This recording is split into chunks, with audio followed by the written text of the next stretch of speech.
हमारा के छोड़ी गइलू पिया के अगनावा कोई दिहलू ना हमार जिंदगी बिरानावा कोई दिहलू ना हमार जिंदगी बिरानावा कोई दिहलू ना।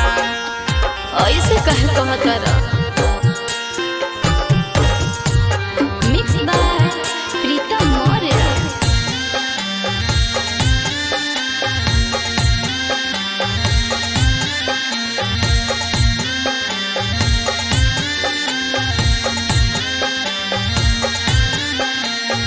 प्यार में धोखा देबो रहुए न पाता सोच सोच पल पल जान हमर जाता कि टूटल हमर दिल के सपनावा ये जान हो अब तो देहिया से निकले परान हो माथवा पे हाथ धके खइलू कसमावा कोई दिहलू ना माथवा पे हाथ धके खइलू कसमावा कोई दिहलू ना हमार जिंदगी बिरानावा कोई दिहलू ना हमार जिंदगी बिरानावा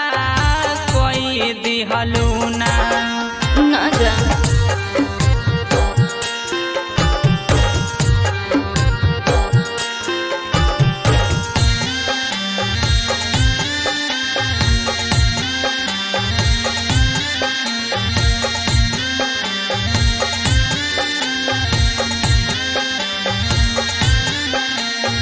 तनिको न सोचलू हम बानी कौन हाल में खुश बार जाके जान तू तो ससुराल में याद करके बहे लायखिया से लोर हो कैसे होई गइलू बेटाना कठोर हो सोनी सुमित के तुरलू मन के यार मानावा कोई दिहलू ना सोनी विवेक के तुरलू मन के यार मानावा कोई दिहलू ना हमार जिंदगी बिरानावा कोई दिहलू ना हमार जिंदगी बिरानावा